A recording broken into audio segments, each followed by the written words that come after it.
여러분 안녕하십니까? 국민의힘 대선 후보 토론 방송 때문에 오늘 뉴스 서둘러 시작합니다. 대장동 개발 의혹의 핵심 인물 화천대유 김만배 씨의 구속영장이 기각되면서 검찰 수사는 난항을 겪게 됐습니다. 이 얘기는 잠시 뒤에 다루기로 하고 검찰이 이번 의혹의 정점이라 할 수 있는 성남시청을 압수수색했습니다. 현재 상황부터 살펴보겠습니다. 구민지 기자. 네, 서울중앙지검에 나와 있습니다. 자, 성남시청 압수수색은 마무리가 됐습니까? 아직입니다. 압수수색은 오늘 오전 시작돼 10시간 넘게 이어지고 있습니다. 검사와 수사관 등 20여 명이 동원됐고요. 도시균형발전과 도시계획과 등 대장동 개발 사업 관련 부서들에서 자료를 확보하고 있습니다. 압수물 분석이 마무리되면 시 관계자들에 대한 조사도 이어질 전망입니다.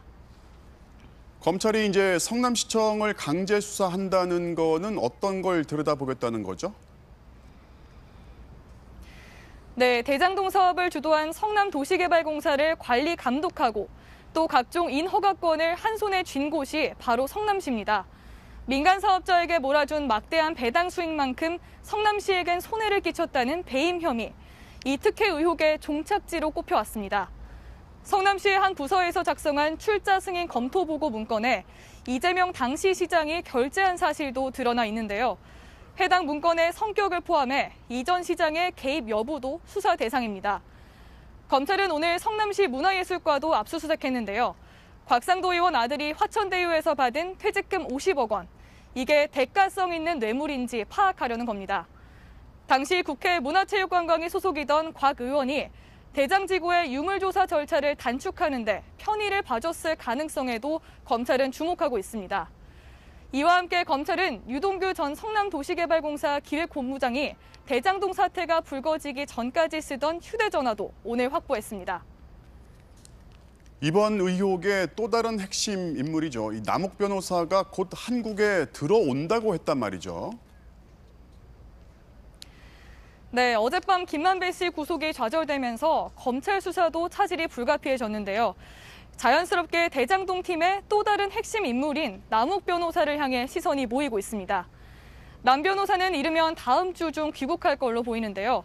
지난 2015년 대장동 개발 로비 의혹 사건으로 구속됐을 때 변호를 맡았던 대형 로펌의 변호인을 최근 다시 선임한 것으로 알려졌습니다. 한편 검찰은 오늘도 유동규 전 본부장과 녹취록을 제공한 정영학 회계사를 불러 녹취 내용의 신빙성 등을 추궁하고 있습니다. 지금까지 서울중앙지검에서 전해드렸습니다. 법원이 김만배 씨 구속영장을 기각한 이유는 구속시켜야 할 필요성이 소명되지 않았다는 겁니다. 검은 돈의 흐름을 쫓아가지 않고 녹음 파일의 말만 따라간 검찰의 성급하고 미숙한 수사가 자초했다는 지적이 나옵니다. 이제 어떻게 되는 건지 이재욱 기자가 분석 전망합니다. 구속 위기에서 벗어난 화천대유 대주주 김만배 씨는 자신에게 적용된 혐의가 대부분 정영학 녹취록에서 나왔다며 줄곧 불만을 나타냈습니다. 실제로 김 씨의 영장에는 유동규 전 성남도시개발공사 본부장에게 약속한 700억 원 중 먼저 5억 원을 뇌물로 줬다는 녹취 파일 내용이 그대로 적혔습니다. 검찰은 당초 뇌물 가운데 4억 원을 수표로 줬다고 했다가 어제 영장심사에서는 5억 원 모두 현금으로 건넸다고 뒤집었습니다. 녹취록만 믿고 수표에 대한 계좌 추적이 부실했던 걸로 보입니다. 결국 의도를 갖고 녹취된 파일의 신빙성이 의심된다는 김만배 씨 측 주장을 검찰이 나서 입증해준 셈입니다. 핵심 증거를 드러내지 않겠다며 김 씨를 조사할 때 녹취 파일을 들려주지 않은 점도 문제였습니다. 오히려 피의자의 방어권을 보장할 필요성이 크다는 법원의 영장 기각 사유로 발목이 잡힌 겁니다. 곽상도 의원 부자에 대한 직접 조사 없이 퇴직금 50억 원을 뇌물로 적시한 대목은 섣불렀다는 지적마저 받고 있습니다. 공교롭게도 국회 국정감사에서 질타가 쏟아진 이튿날 성남시청에 대한 강제 수사가 시작돼 뒷북 압수수색이란 비판까지 자초한 모양새입니다. 충분한 다른 물적 증거들에 대한 확보를 하는 노력들을 게을리한 상태에서 이제서야 또 부랴부랴 추가적인 증거들을 수집하고 있는 걸로 보여서 검찰은 법원의 기각 사유를 면밀히 살펴 김 씨에 대한 구속영장을 다시 청구할지 검토하고 있습니다. MBC 뉴스 이재욱입니다. 문재인 대통령이 대장동 수사를 두고 검찰, 경찰이 잘 협력하라고 주문했지만 실상은 그렇지가 않습니다. 당장 오늘 검찰이 유동규 본부장의 예전 휴대전화를 확보한 것부터 곽상도 의원 아들 조사까지 검경의 손발이 충돌음을 내고 있습니다. 신재웅 기자입니다. 검찰이 확보한 유동규 전 본부장의 휴대전화는 지난달 말 압수수색 당시 유 전 본부장이 창밖으로 던진 휴대전화와는 별개의 전화기입니다. 대장동 의혹이 불거지기 직전까지 유 전 본부장이 써온 옛 전화기여서 과거 행적을 추적할 핵심 단서로 꼽힙니다. 그런데 검찰뿐 아니라 경찰도 동시에 이 휴대전화를 압수하려고 시도했던 것으로 확인됐습니다. 경찰은 유 전 본부장 지인 박모 씨가 휴대전화를 보관한 정황을 확인해 지난 13일 박 씨 집에 대한 압수영장을 신청했습니다. 하지만 검찰은 하루 반나절이나 지난 뒤인 어제 저녁에서야 이 영장을 법원에 청구했습니다. 경찰이 해당 영장 발부를 기다리는 사이 검찰은 같은 내용의 압수수색 영장을 먼저 발부받아 박 씨의 집을 수색했습니다. 검찰의 압수수색을 지켜볼 수밖에 없었던 경찰 내부에선 검찰이 경찰 수사 정보를 가로챈 것 아니냐는 볼멘 소리가 나왔습니다. 경찰 관계자는 이전에 유 전 본부장이 던진 휴대전화에 대한 압수영장은 검찰이 1시간도 안 돼 법원에 청구했다며 검찰이 이번에는 의도적으로 청구를 늦게 한 것 같다고 말했습니다. 검찰은 이런 의혹이 사실이 아니라는 입장입니다. 서울중앙지검 수사팀은 지난 12일 휴대전화 소재지를 파악하고 경찰과 같은 날인 13일 압수수색 영장을 청구했는데 발부가 먼저 됐다는 겁니다. 앞서 유동규 전 본부장의 첫 번째 휴대전화를 두고도 신경전을 벌였던 검찰과 경찰이 다시 한번 갈등 양상을 보이면서 수사 혼선을 막기 위한 교통정리가 필요하다는 지적이 나옵니다. MBC 뉴스 신재웅입니다. 윤석열 전 총장의 징계가 정당했다는 판결을 두고 정치적 판결이라는 반발이 나오자 서울행정법원장이 그렇지 않다고 일축했습니다. 또 어제 판결문을 꼼꼼하게 읽어보았더니 재판부는 검찰의 판사 사찰 문건을 두고 윤 전 총장이 사실상 권한을 남용한 거라고 판단했습니다. 윤수환 기자가 보도합니다. 윤석열 전 검찰총장에 대한 법무부 징계가 정당했다고 어제 판결한 서울행정법원. 하루 만인 오늘 국회 국정감사가 열렸습니다. 경선에 영향을 미치기 위한 정치적 판결이다. 내용이 그렇게 구성이 돼 있다. 이렇게도 많이 주장을 하는데 정치적 판결입니까 이게? 하지만 백이열 서울행정법원장은 대선, 경선 등 정치 일정도 전혀 고려하지 않았다고 일축했습니다. 그렇지는 않다고 생각합니다. 그렇진 않죠.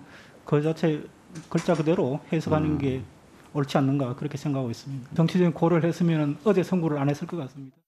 오늘 공개된 판결문에 따르면 재판부는 당시 윤 전 총장이 법적 한계를 넘어 검찰총장의 권한을 행사했다는 점에 주목했습니다.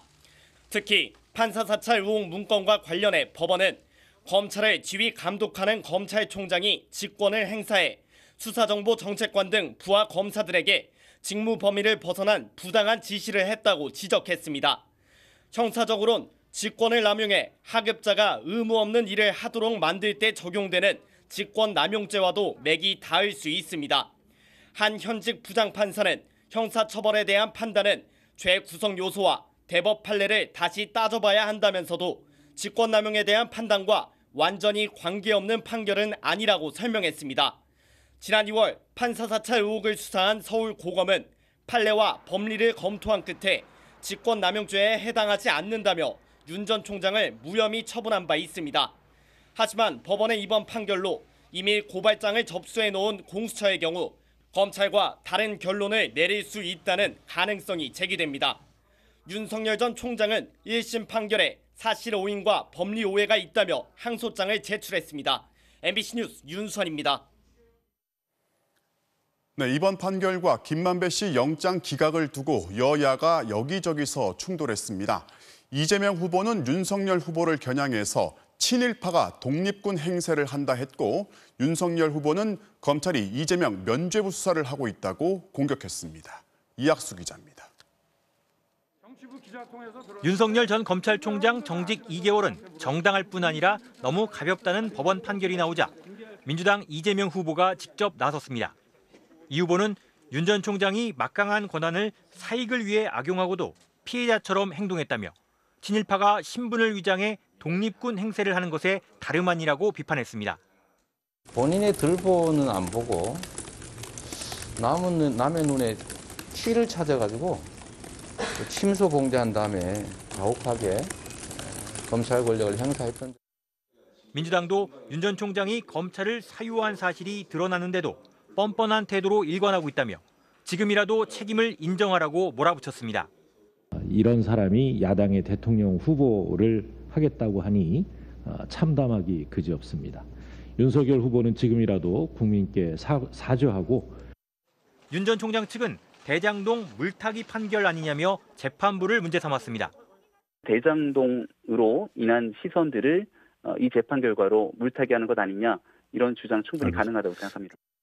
김만배 씨 구속영장 기각에 대해선 윤 전 총장이 직접 검찰을 비난했습니다. 검찰이 이재명 캠프 서초동 지부라는 말까지 듣게 생겼다며 이재명 면죄부 수사를 좌시하지 않겠다고 주장했습니다. 국민의힘도 검찰의 무능이 영장 기각을 자초했다며 특검을 해야 할 이유가 더 명확해졌다고 강조했습니다. 영장이 기각된 직후에 성남시청에 압수수색 들어가는 거는 뭔가 많은 국민들이 보기에도 순서가 잘못된 것이 아니냐. 성남시청 압수수색에 대해 이재명 후보는 당연히 해야 하지 않겠냐면서 크게 개의치 않는다는 반응을 보였습니다. MBC 뉴스 이학수입니다. 다음 달부터 시작되는 단계적 일상 회복을 앞두고 오늘 마지막으로 거리두기 방안이 발표가 됐는데요. 일단 지금의 단계가 유지가 되지만 몇 가지 달라지는 점들이 있습니다. 일단 백신 접종을 완료한 사람들을 중심으로 수도권에서는 8명까지 모일 수 있게 되고요. 비수도권에서는 자정까지 식당이 문을 열 수 있게 됐습니다. 먼저 박진주 기자가 달라진 점들 정리했습니다. 수도권 4단계, 비수도권 3단계인 현행 사회적 거리두기가 다음 주 월요일부터 31일까지 2주간 더 유지됩니다. 대신 접종 완료자에 대한 혜택을 늘려 방역 지침을 일부 완화했습니다. 사적 모임은 저녁 6시 전후 구분 없이 4단계 지역인 수도권에서는 접종 완료자 4명을 포함해 최대 8명까지, 3단계 지역에선 접종 완료자 2명을 추가로 허용해 최대 10명까지 허용됩니다. 이 같은 사적 모임 기준은 식당, 카페뿐 아니라 모든 다중이용시설에 적용됩니다. 예방접종 완료자를 중심으로 방역수칙을 완화해서 감염의 위험성은 줄이면서도 일상회복에는 한 발 더 다가가고자 합니다. 영업시간 제한도 일부 완화했습니다. 신규 확진자 비중이 80%를 넘는 수도권의 경우 식당과 카페 영업시간 제한은 밤 10시를 유지하되 독서실과 스터디 카페, 영화관의 영업시간을 자정까지 확대했습니다. 3단계 지역은 식당과 카페 영업시간이 자정까지 2시간 더 늘어납니다. 다중이용시설의 운영시간도 지역의 유행 상황과 시설별 위험들을 고려하여 부분별로 완화하도록 하였습니다. 결혼식은 3, 4단계 지역 모두 식사 여부에 상관없이 접종 완료자 201명을 포함하면 최대 250명까지 모일 수 있습니다. 종교시설은 99명까지 모일 수 있다는 상한선을 없앴습니다. 4단계 지역은 시설 수용 인원의 10%까지 모일 수 있는데 접종 완료자로만 구성한다면 20%까지도 가능합니다. 3단계 지역은 수용 인원의 20%까지, 접종 완료자의 경우엔 30%까지 참석이 가능합니다. 그동안 무관중으로 진행된 4단계 지역 스포츠 경기는 접종 완료자에 한해 실외 경기는 30%까지 관람 인원을 확대했습니다. 다만 경기장 내에서 마스크를 써야 하고 음식을 먹거나 함성을 지르는 행위는 금지됩니다. MBC 뉴스 박진주입니다. 정부는 이번 거리두기를 일상 회복으로 들어가기 전에 징검다리라고 표현을 했습니다. 일단 방역 수칙을 일부 완화해서 효과를 지켜보겠다는 건데요. 서울 홍대 거리에 나가 있는 취재기자 연결해서 분위기 알아보겠습니다. 자, 김하영 기자, 오늘 거리두기 조정안이 새로 발표가 됐는데 시민들 반응은 어떻습니까? 네, 주말을 앞둔 금요일 제 뒤로 보시는 것처럼 홍대 거리에는 젊은이들이 속속 모여들고 있는데요. 제가 홍대와 신촌 일대 음식점들을 돌아다니면서 이번 마지막 거리두기 조치에 대한 반응을 들어봤습니다. 이 자영업자들은 8명까지 손님을 받을 수 있게 돼 다행이지만 영업시간 제한을 좀 더 풀어줬으면 하는 의견이 많았고요. 시민들은 이전에 비해 자유롭게 모일 수 있게 됐다며 이번 조치를 반긴다는 반응들이 많았습니다. 들어보시겠습니다. 8인으로 다시 또 이제 풀어주시니까 그거에 대해서는 기대감이 조금 있습니다. 아쉬운 거는 시간이 아직도 이제 그대로 해야 대로 유지한다는 게 조금. 백신 맞은 사람 포함해서 인원이 좀 늘어난다고 하니까 그래도 조금 이제 사회생활이나 뭐 이런 것들 조금 자유롭게 할 수 있을 것 같아서 다행인 것 같긴 해요. 정부는 이번 마지막 거리두기를 단계적 일상회복으로 가기 위한 징검다리라고 설명했습니다. 방역 체계를 전환하기 전에 접종 완료자를 중심으로 방역을 완화하면서 일상회복 단계로 부드럽게 넘어가겠다는 겁니다. 단계적 일상회복 시점은 11월 첫째 주가 될 거라는 전망이 나오고 있습니다.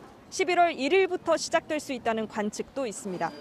다음 주쯤 백신 접종 완료율 70%에 도달하면 면역 형성 기간 2주가 지나고 11월 초부터 일상회복에 들어갈 수 있다는 계산이죠. 큰 문제가 없다고 그러면 11월 초에도 할 수가 있고 늦어지게 된다고 그러면 다소 연장할 수 있다는 말씀을 드리겠습니다. 관건은 앞으로 2주간 확진자 규모를 안정적으로 유지하는 겁니다. 오늘 신규 확진자 수는 1,684명으로 감소세가 지속되고 있지만 이동량과 모임이 많아지면 언제든 증가할 수 있는 상황입니다. MBC 뉴스 김아영입니다. 최근 모더나 백신의 추가 접종, 이른바 부스터샷의 필요성을 두고 논란이 있어 왔죠. 미국 식품의약국 전문가들은 모더나의 추가 접종을 권고하는 쪽으로 의견을 모았습니다. 한 차례 접종으로 완료됐던 얀센 백신의 추가 접종 필요성에 대해서도 연구가 진행되고 있습니다. 이 소식은 조희영 기자가 전해드리겠습니다. 미국 식품의약국 FDA는 모더나 백신 접종 완료자들에게도 추가 접종이 필요하다고 뜻을 모았습니다. 대상은 접종을 완료한 지 6개월이 지난 65세 이상 고령층 또는 기저질환이 있거나 직업적으로 코로나19 노출 위험이 높은 성인입니다. 대신 추가 접종 용량은 1회 접종의 절반인 0.25ml로 제한했습니다. FDA 회의에서 일부 전문가들은 모더나 백신은 2번 접종만으로도 충분하다며 추가 접종의 필요성에 의문을 제기했습니다. 그러나 모더나 측의 발표에 따르면 추가 접종자의 87.9%에서 바이러스를 무력화시키는 중화 항체가 완료자보다 4배 이상 높아진 것으로 나타났습니다. 화이자 맞은 사람이 모더나를 맞는다든지 모더나를 3번 맞는 거에 대한 자료는 그렇게 많지가 않거든요. 모더나도 자기네들 연구가 있었기 때문에 이제 오케이 받은 거예요. 이와는 별도로 미국 국립보건원은 최근 얀센 접종 완료자가 모더나를 추가 접종하면 항체 수준이 76배, 화이자는 35배 높아진다는 연구를 발표했습니다. 우리나라는 현재 추가 접종에 화이자만 사용하고 있고 아스트라제네카와 화이자 백신 접종 완료자만 추가 접종 대상입니다. 방역당국은 미국 방역당국의 발표 등을 참고해 모더나와 얀센 등의 추가 접종 방안을 이달 말까지 마련할 계획입니다. 아스트라제네카 백신을 접종 완료한 문재인 대통령과 부인 김정숙 여사는 오늘 화이자 백신으로 추가 접종을 했습니다. 다음 주에는 16살과 17살 청소년에 대한 백신 접종이 시작될 예정입니다. MBC 뉴스 조희영입니다. 전 세계적인 공급망 대란 때문에 물가가 뛰면서 다음 달 금리 인상 가능성이 매우 커졌는데요. 오늘 한국은행 총재가 11월 금리 인상을 다시 한번 강하게 시사했습니다. 정부는 이달 소비자 물가 상승률이 3%대를 기록할 수도 있다고 밝혔습니다. 김세로 기자가 취재했습니다. 오늘 열린 한국은행 국정감사. 이주열 한국은행 총재가 11월 금리 인상 가능성을 또 한 번 얘기했습니다. 발언 강도는 더 세졌습니다. 지금 저희들이 보는 경제 흐름 예상에 따르면은 11월에는 금리 인상을 해도 큰 어려움이 없지 않을까. 금리 인상 가능성을 높인 건 우선 물가입니다. 한국은행은 전 세계적인 공급 병목 현상 때문에 물가 상승 압력이 커지고 있다고 밝혔습니다. 공급 병목 현상은 코로나로 줄어든 생산이 빠르게 늘어나는 수요를 따라잡지 못하는 현상입니다. 미국은 이미 마트 생필품 품귀 현상이 벌어지고 있고 우리나라도 반도체가 없어서 자동차 생산이 늦어지고 있습니다. 중국의 전력난도 공급 차질을 부추기고 있습니다. 이것 때문에 주요 국가들의 물가가 치솟고 경기 회복은 더뎌지고 있습니다. 미국과 독일의 2분기 성장률은 자동차 생산 차질 등의 영향으로 예상치보다 낮은 1.6%에 그쳤습니다. 지난 8월 OECD 국가의 소비자 물가 상승률은 4.3%로 13년 만에 최고치를 기록하기도 했습니다. 한국도 영향을 받고 있습니다. 물가가 빠르게 오르면서 정부는 이번 달 소비자 물가 상승률이 3%대를 기록할 수 있다고 전망했습니다. 또 원자재 가격 상승에 따른 인플레이션 우려, 공급망 차질로 회복 속도가 둔화될 수 있다고 경고했습니다. MBC 뉴스 김세로입니다. 정부가 부동산 중개 수수료 인하를 다음 주 화요일부터 시행하기로 했습니다. 임대차 3법 시행으로 나타난 이중 가격 같은 부작용에 대해서는 연말까지 보완책을 내놓겠다고 밝혔습니다. 오혜정 기자가 전해드리겠습니다. 지난달 서울 아파트 평균 매매가는 11억 원. 11억 원짜리 아파트를 사거나 팔면 현재는 최고 990만 원의 중개 수수료를 내야 합니다. 9억 이상 고가주택의 수수료율 상한이 0.9%이기 때문입니다. 치솟은 아파트값 때문에 덩달아 중개 수수료까지 너무 올라버리자 정부가 지난 8월 인하 방안을 내놨습니다. 이 인하 방안이 다음 주 화요일 19일부터 시행됩니다. 이날부터는 11억 원짜리 아파트를 사고 팔 때 중개 수수료가 550만 원으로 절반 가까이 줄어듭니다. 최고 수수료율이 0.5%로 내렸기 때문입니다. 이건 상한선이고 실제로는 협의해서 이것보다 낮은 수수료로 결정할 수 있습니다.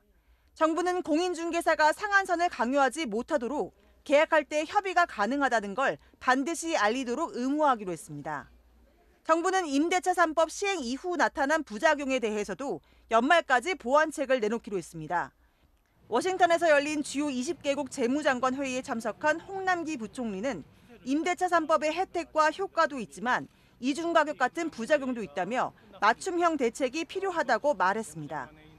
하지만 신규 계약도 상한선을 두거나 표준 임대료를 정하자는 주장에 대해서는 쉽지 않다고 선을 그었습니다. 홍 부총리는 보완책은 시장 가격 규제에 신중할 필요가 있다는 전제 하에 검토하고 있다고 말했습니다. 정부는 민간 전문가들의 의견을 듣고 12월에 대책을 발표할 계획입니다. MBC 뉴스 오혜정입니다.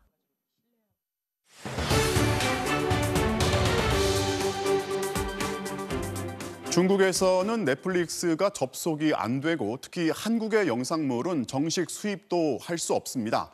그런데 중국도 지금 드라마 오징어 게임 열풍이 불고 있습니다. 이게 마냥 신기하고 반길 일이 결코 아닌 게 그만큼 저작권을 무시한 불법 유통이 판을 치고 있다는 얘기입니다. 베이징에서 이혜인 특파원이 취재했습니다. 오징어 게임이라고 적힌 간판이 놓여 있는 베이징의 한 카페. 드라마에 나온 음악과 총소리가 울려 퍼지는 가운데 손님들이 달고나 뽑기에 여념이 없습니다. 혀로 침까지 묻혀가며 주인공 따라하기에 푹 빠졌습니다. 觉得很好玩吧，很好玩，就觉得就如果要是比如说你会喜欢因为一部电影或者然后你肯定会喜欢它的周边。 이 카페가 달고나를 팔기 시작한 건 불과 나흘 전. 对，我是看鱿鱼游戏才想要做这个事情的。 그런데도 입소문을 타고 매일 100명 가까운 손님이 달고나 뽑기를 하기 위해 일부러 이곳을 찾아오고 있습니다. 其实对于我们来说的话，可能还没有那个就是现场它滴滴滴滴，你要是就是枪对着你的时候那种感受。但是我们可能更多的就是看完这个电影之后过来玩一下。 전 세계적인 오징어 게임 열풍은 중국도 예외가 아닙니다. SNS에는 중국 각지에서 올라온 달고나 뽑기 영상이 본물을 이루고 드라마 속 여주인공처럼 분장한 영상을 올리는 것도 유행하고 있습니다.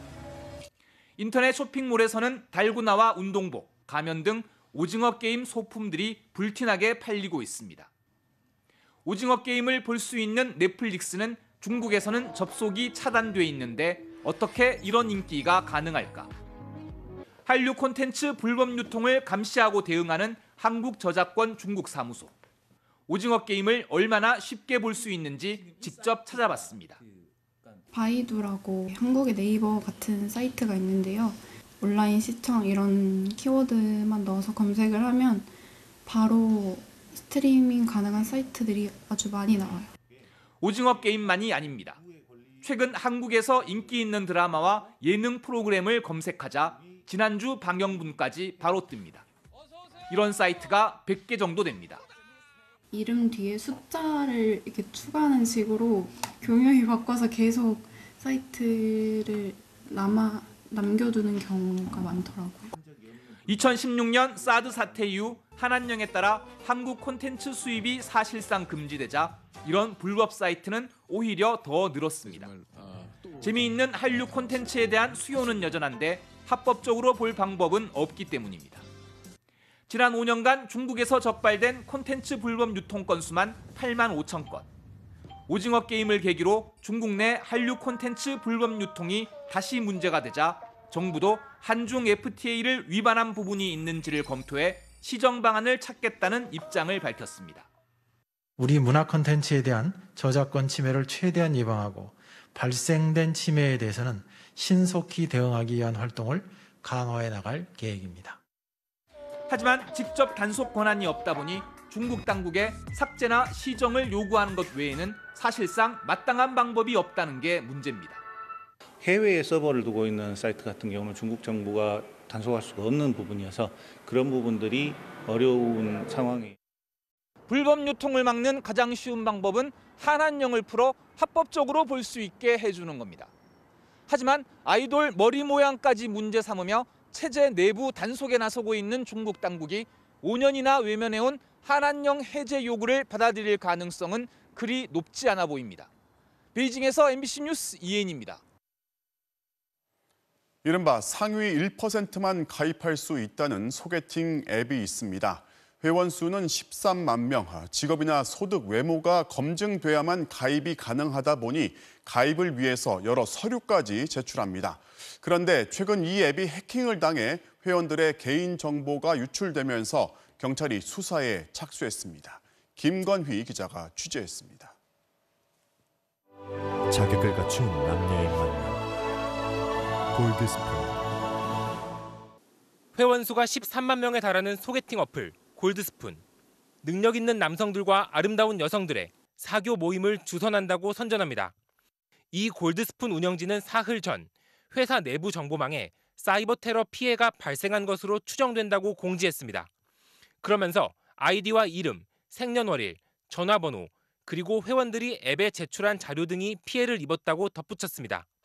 문제는 이 어플이 국내 최초로 서류로 가입 자격을 확인한다며 가입 희망자들에게 민감한 개인정보가 담긴 온갖 서류들을 요구해왔다는 점입니다. 실제 제가 한번 가입을 시도해봤습니다. 일단 얼굴 사진을 3장 이상 올려야 합니다. 남녀 회원의 재력과 학력, 집안을 검증하는 12가지 항목 중 1가지 이상 인증을 해야 하는데 예를 들어 강남 3구 아파트에 사는 걸 증명하려면 아파트 등기부등본을 내야 하고 1억 5천만 원 이상의 슈퍼카를 가졌다면 차량 등록증을 제출해야 합니다. 의사, 변호사, 5급 공무원 이상이라면 자격증을, 억대 연봉이라면 연봉 계약서를 내야 자격을 인정받을 수 있습니다. 저는 해당되는 조건이 없어서 제출할 만한 서류가 없었는데요. 이렇게 사진과 인증 서류를 낸 뒤에 가입을 한 회원들은 자신의 정보가 고스란히 유출된 건 아닌지 불안해하고 있습니다. 피해자 수백 명은 익명의 SNS 채팅방을 만들어 소송 제기와 같은 대책을 논의하고 있습니다. 업체 측은 회원들에게 골드스푼 안에서 쓸 수 있는 10만 원 상당의 사이버머니로 피해를 보상하겠다고 제안했습니다. 하지만 정보가 유출된 회원의 수나 피해 내용은 정확히 공개하지 않고 있습니다. 업체 측의 입장을 확인하기 위해 수차례 전화를 걸었지만 연결되지 않았습니다. 죄송합니다. 고객 사정으로 전화를 받을 수 없습니다. 잠시 후 다시 걸어주시기 바랍니다. 지난달 말 신고를 접수받은 경찰은 수사에 착수했고 개인정보보호위원회도 조사에 나설 예정입니다. MBC 뉴스 김건희입니다. 무면허 음주운전으로 경찰 조사를 받던 남성이 수배 중인 사실이 드러나자 수갑을 찬 상태로 도망쳤습니다. 그 사이 경찰서로 지인까지 불러서 그 차를 타고 도망갔는데 중간에 절단기를 구입해 수갑을 잘랐다고 합니다. 지은수 기자가 취재했습니다. 경기도 안산의 한 철물점. 검은 옷을 입은 남성 한 명이 커다란 절단기를 한 개 사들고 나갑니다. 붉은 열쇠 잘라야 된다고 큰 갑자를 찾아서 9만 원 줬어, 큰 거. 이 절단기는 어제 저녁 경찰서에서 손목에 수갑을 찬 채 도주한 26살 도주범의 수갑을 끊는 데 쓰인 걸로 조사됐습니다. 어제 저녁 6시쯤 경기도 안산 상록경찰서에서 경찰이 검찰의 신병을 넘기고 있던 26살 수배범이 도주했습니다. 지난달 무면허 음주운전 혐의로 적발된 이 수배범은 어제 오후 경찰에 출석해 조사를 받고 있었습니다. 그러다 지난 2017년 폭행 혐의로 재판에 넘겨지고도 법정에 출석하지 않아 검찰이 수배를 내린 상태였던 게 드러났습니다. 이를 확인한 경찰이 검찰 호송팀을 불러 수배범을 넘기는 도중 수배범이 호송팀원 2명을 따돌리고 달아난 겁니다. 남성은 40여 미터를 달려 길에서 기다리고 있던 차량을 타고 도주했습니다. 그냥 튀었어요. 검찰 직원 둘이 서 있고 피의자를 중간에 두고 오토바이 한 대 지나고 이렇게 약간 혼란스러워 보니까 그때 요놈이 확 뛰가는 거예요, 갑자기. 수배범은 미리 SNS 메신저로 후배 2명에게 차를 갖고 경찰서로 오라고 한 뒤 대기하던 차를 타고 도주했습니다. 그 차를 타고 15분 정도 도망가다 철물점에 들러 일행이 사온 절단기로 수갑을 끊었고 곧바로 인근에서 혼자 택시로 갈아탄 걸로 조사됐습니다. 이 수배범의 도주를 도운 후배 2명은 경찰서에 찾아와 자수를 했지만 수배범의 행방은 아직 오리무중입니다.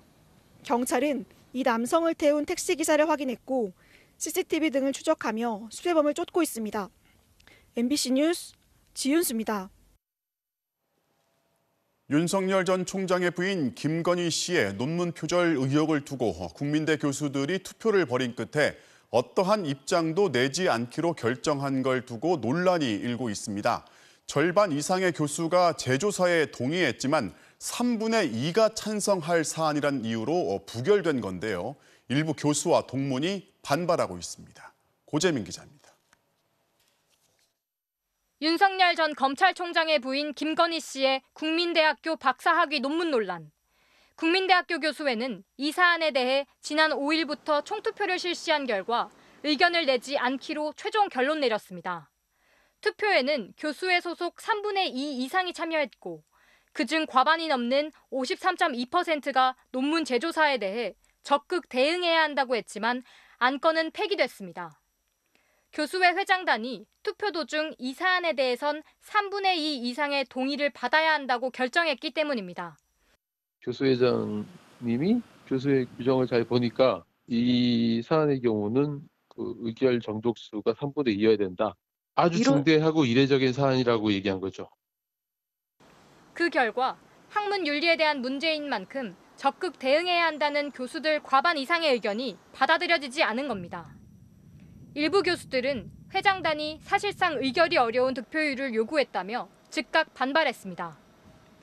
이런 문제는 심각한 문제이기 때문에 우리가 정치 문제가 아니잖아요. 그게 이제 굉장히 복잡하게 맞는 거죠. 그래서 결국은 이제 창피하게도 이제 모든 게 다 좌절이 되는 그런 상황까지.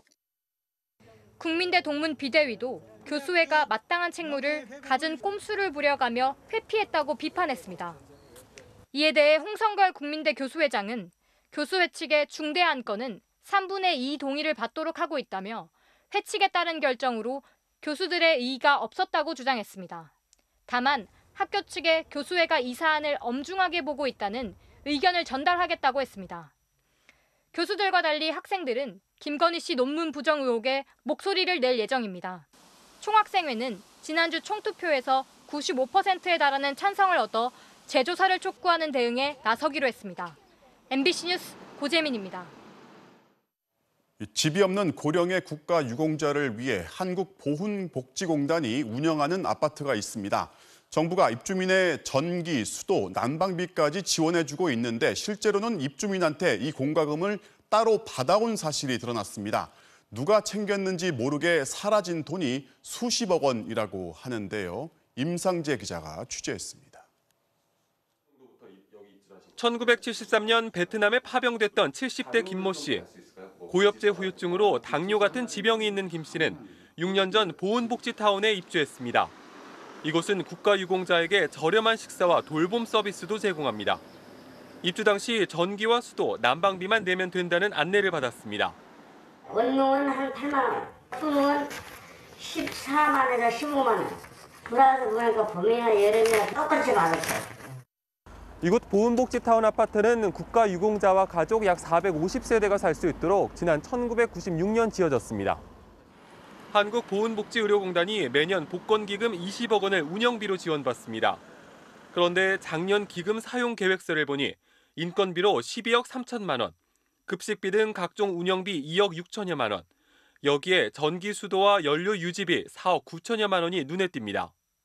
결국 전기 수도와 난방비를 지원받고도 국가유공자들에게 이 비용을 중복으로 내게 한 겁니다.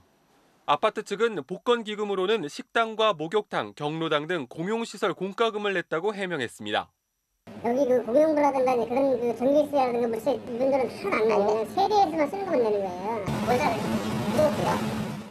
하지만 지난해 공용시설 공과금은 다 합쳐도 1억 600만 원에 불과합니다.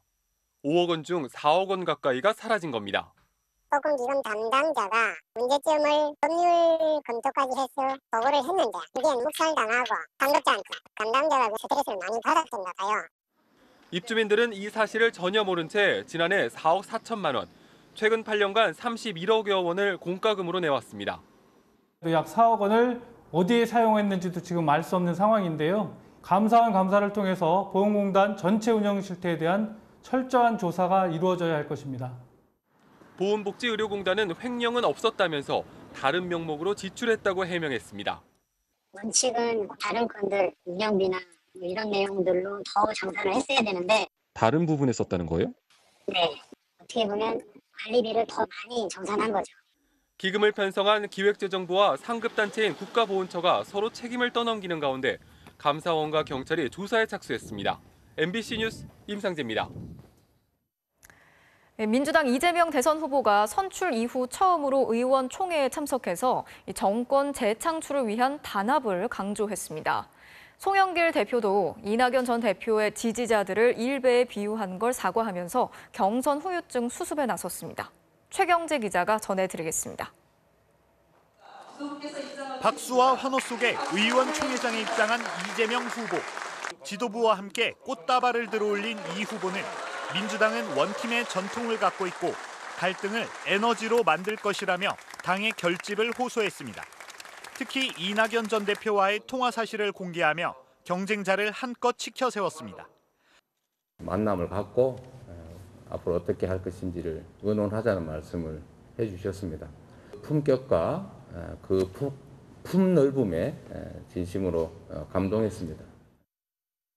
또 대선 승리의 목표이자 핵심 전략으로 공정과 민생개혁, 성장 회복을 제시했습니다. 개혁과 민생과 공정과 성장의 사회로 나아가고 행복한 세상을 살 수 있도록 최선을 다하겠습니다. 연설을 마치고 허리를 90도로 굽혀 세 차례 인사한 이 후보는 회의장을 나가는 의원들과도 일일이 인사를 나눴습니다.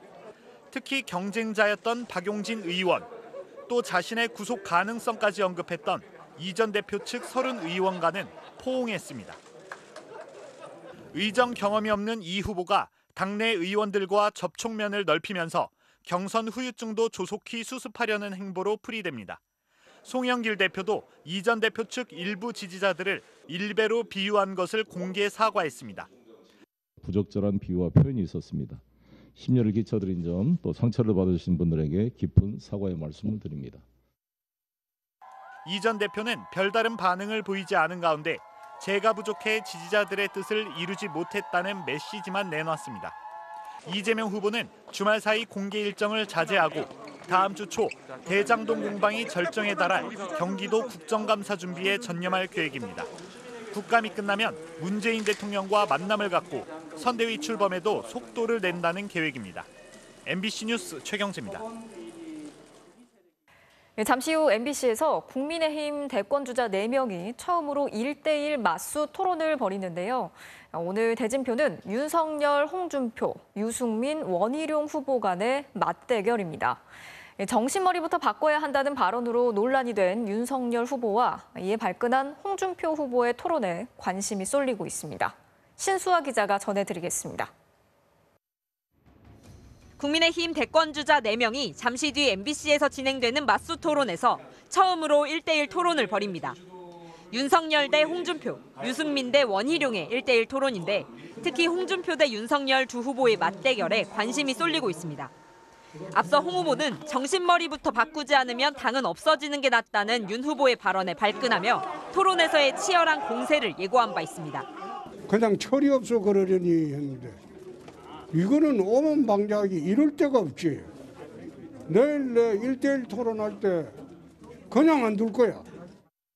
캠프 측 인사들의 신경전도 계속됐습니다. 호통치는 듯한 모습들이 각각 나왔거든요. 굉장히 검찰적 모습이랄까, 검찰 정권 이렇게 일하는 오명을 쓰는 거 아닌가. 두 분이 당 해체 발언에 대해서 이렇게 발끈하셔도 되는 분들인가 모르겠습니다. 아하. 왜냐하면 모두 과거에 다 한 번씩은 당 해체하자는 주장을 하셨거든요.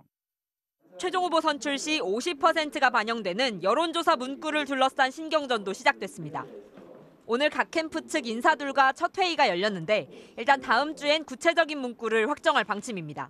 11월 1일부터 이제 진행이 되기 때문에 또 그 구체 내용을 확정하고 여론조사 기관에서도 준비할 시간이 필요하고 해서 그렇게 시간이 많지는 않습니다. 당선관위는 여론조사에서 본선 경쟁력을 묻기로 결정했는데 이재명 후보와 1대1 가상대결 방식을 택할지 아니면 이 후보와 붙었을 때 4명 중 누가 가장 경쟁력이 있는지를 물을지가 쟁점입니다. 윤석열 캠프는 1대1 가상대결 방식으로 이미 합의가 된 것이라 주장하고 있고 홍 후보와 유 후보 측은 구체적 문구는 합의된 적이 없다고 맞서고 있어 여론조사 문항을 둘러싼 캠프 간 공방도 날카로워질 것으로 보입니다. MBC 뉴스 신서아입니다. 국정감사는 국회의원들에게 자신의 정치적 기량을 뽐낼 수 있는 기회이기도 하죠. 그렇다 보니까 당장 눈에 띌 만한 의상이나 소품을 등장시켜서 여론의 관심을 끌기도 하는데요. 이번 국감에 등장한 이색 장면을 김재경 기자가 소개해드리겠습니다. 한국콘텐츠진흥원 국정감사장, 한 국회의원이 넷플릭스 드라마 오징어 게임 주인공의 옷을 입고 나왔습니다. 수익료 배분도 불투명한데 공식 온라인 매장에서 파는 옷값까지 비싸다며 글로벌 기업과의 콘텐츠 지적재산권 불공정 문제를 제기한 겁니다. 70만 원 이상 하더라고요. 원장님, 오징어 게임은 누구 겁니까? 한국 것입니다. 운동복 같은 굿즈에 대한 수입도 다 넷플릭스 겁니다. 제주는 제작사가 부리고 돈은 넷플릭스가 받는 거죠. 지나친 의혹이 논란을 부르는 경우도 있습니다. 지난 5일 환경부 국감장에 등장한 수조 2개. 한 의원이 새만금 공사 현장의 침출수가 오염됐다는 걸 보여주겠다며 침출수가 채워진 수조에 미꾸라지와 금붕어를 집어넣었습니다. 강압카리가 14거든요. 뭐 정상적으로 된 것 같지 않은 것 같죠? 물고기들은 결국 얼마 지나지 않아 모두 폐사하고 말았습니다. 즉각 동물학대 논란이 제기됐고 정의당은 명백한 동물보호법 위반이라고 비판했습니다. 영상물 등급위원회 국감에선 유해 사이트 사진이 중계 화면에 노출됐습니다. 유난히 흰 양말을 좋아하는 뭐 어쩌고 저쩌고 하는 그런 내용들입니다. 명백한 유해성 사진을 15세 관람가로 판정한 영등위 조치를 비판하려 했던 건데 문제는 국감 생중계는 전체 관람가라는 겁니다. 이 때문에 국회 방송은 모자이크 처리를 다시 해야 했습니다. 대선을 앞둔 국감인터라 정쟁 수위는 어느 해보다 높았습니다. 양의 탈을 쓴 개 인형을 들고 나와 대장동 의혹을 비판하거나 전 대통령한테 부끄러운 모습 보이지 마세요. 중소벤처기업부 국감에선 관련성이 없어 보이는 학문침 문제가 쟁점이 됐습니다. 야당 대선 후보 토론회에서 학문침이 논란이 됐었죠. 저희 손가락에다가 침을 이렇게 꽂아가지고 증인들의 부실 답변과 의원들의 불필요한 고성 논란도 어김없이 반복됐습니다. MBC 뉴스 김재경입니다. 46명이 목숨을 잃은 대만 주상복합 화재 참사. 지은 지 40년이 넘은 데다 상가들이 모두 문을 닫으면서 귀신 건물이라고 불렸다고 하는데요. 주로 거동이 불편한 노인들이 살고 있어서 인명피해가 더 컸던 것으로 알려졌습니다. 임소정 기자가 전해드리겠습니다. 검게 그을린 외벽, 전소된 상가동은 앙상한 뼈대만 남았습니다. 뒤늦게 소식을 듣고 달려온 딸.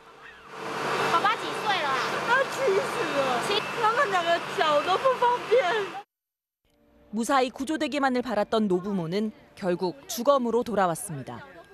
소방당국에 따르면 이번 화재 사망자의 평균 연령은 62세로 노령층 피해가 컸습니다.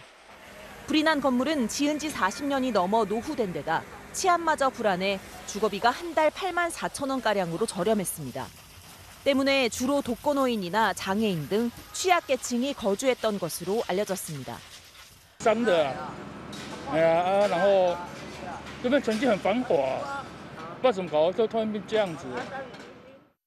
과거 백화점까지 입점했던 번화가였지만 상권이 쇠락하면서 1에서 5층 상가층은 거의 빈 상태로 오랜 시간 방치돼 귀신 건물이란 별명까지 붙었습니다. 과거 10여 차례나 크고 작은 불이 났었지만 방화 시설은 제대로 갖춰지지 않았습니다.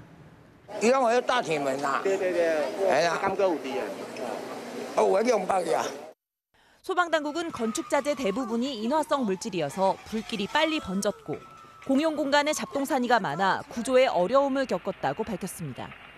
현재 언론은 화재 원인과 관련해 여러 가지 가능성을 제기하고 있습니다. 1층 가게에서 피운 모기향이 가스난로에 옮겨 붙으면서 불이 났다는 의혹과 오랫동안 방치된 중고 가전제품에서 불이 시작됐다는 의혹이 동시에 나왔습니다. 현지 경찰은 1층에서 불이 시작된 당시의 CCTV 화면을 확보하고 화재 발생 직전 부근에 나타난 남성의 신원을 파악 중입니다. MBC 뉴스 임소정입니다. 2달 전 한국에 입국한 아프가니스탄 특별 기여자들, 한국 사회에 정착하기 위한 교육이 진행이 되고 있는데요.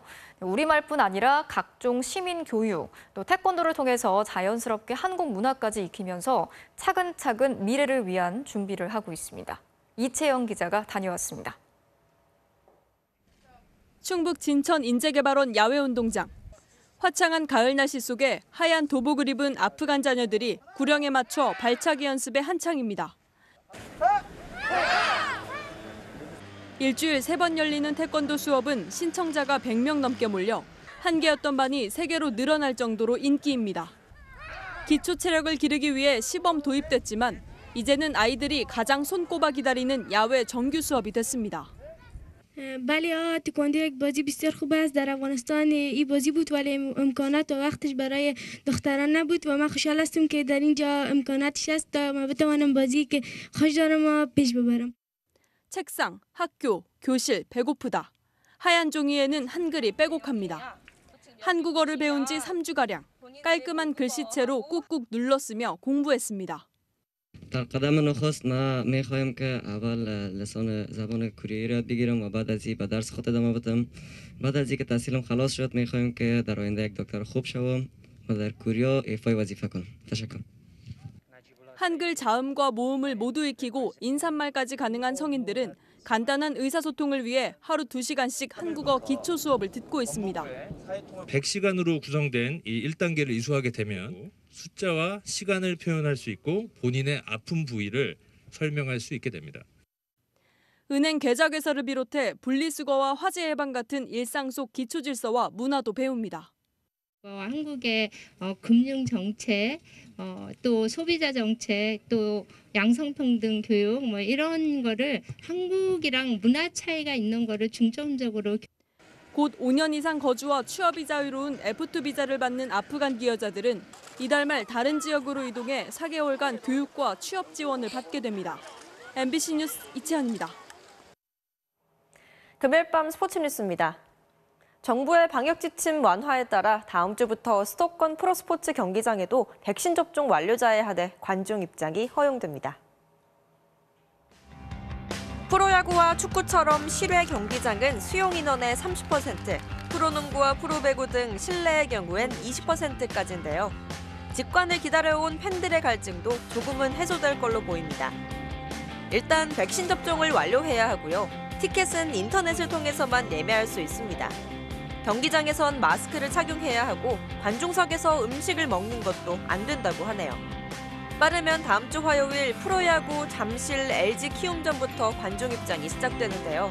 실무적인 준비가 만만치 않아 종목과 구단별로 관중 입장이 시작되는 시점은 조금씩 다를 전망입니다. 남자 배드민턴의 허광희 선수가 도쿄올림픽에 이어 세계 단체 선수권에서도 세계 1위 일본의 모모타 켄토를 꺾는 이변을 연출했습니다. 박지린 기자입니다. 도쿄올림픽에서 일본의 영웅 모모타를 꺾는 대이변을 연출하며 8강에 진출했던 허광희. 3개월 만에 다시 만난 모모타를 상대로 허광희는 자신감이 넘쳤습니다. 1세트부터 장기인 스매시로 정신없이 몰아붙였습니다. 모모타는 이번에도 당황한 기색이 역력했고 허광희는 빈틈을 놓치지 않았습니다. 시종일관 공격적인 경기 운영을 펼친 허광희의 2대0 승리. 세계 랭킹 33위 허광희는 또 한 번 세계 1위 모모타를 잡아내며 천적의 면모를 재확인했습니다. 여자 대표팀은 에이스 안세영이 선봉장으로 나섰습니다. 절묘한 스매시에 이어 예측 불가 드롭샷으로 상대를 꼼짝 못하게 만들었습니다. 날카로운 공격을 선보이며 2대1 역전승을 거둔 안세영은 큰 소리로 포효하며 기쁨을 만끽했습니다. 덴마크를 꺾은 대표팀은 내일 일본과 결승 진출을 놓고 격돌합니다. MBC 뉴스 박두린입니다. 월드컵 남미 예선에서 브라질을 11경기 무패로 이끈 에이스의 이야기로 투플레이 출발합니다. 전반 10분 만에 선제골을 터뜨린 네이마르, 침착하게 골키퍼까지 제친 뒤 우루과이의 골망을 흔들었습니다. 추가골 역시 네이마르의 발을 거쳤는데요. 슛이 흘러나온 걸 하피냐가 밀어넣습니다. 이게 끝이 아닙니다. 역습 상황에서 정확한 원터치 패스로 하피냐의 골을 도왔습니다. 우루과이는 에이스 수아레즈가 멋진 프리킥으로 반격해봤지만 네이마르가 이번엔 톡 찍어 올린 크로스로 끝내 쐐기골까지 만듭니다. 팀의 4골을 모두 이끌어낸 에이스의 활약에 브라질은 10승 1무로 11경기 무패 행진을 달렸습니다. 맞수 아르헨티나는 어땠을까요? 마르티네즈가 상대 골키퍼와 충돌하면서 아찔한 부상을 당할 뻔했는데요. 하지만 뒤이어 아픔을 덜고 결승 헤더골을 터뜨렸습니다. 게다가 페루가 페널티킥까지 실축하고 맙니다. 아무리 기뻐도 이렇게 상대를 조롱하는 건 보기 좋지 않은데요. 아르헨티나도 11경기 무패를 기록하며 조 2위를 지켰습니다. 지금까지 투플레이였습니다. 유럽 여자 챔피언스리그에서 나온 원더골입니다. 오버헤드킥이 제대로 들어갔네요. 금요일 밤 스포츠뉴스였습니다.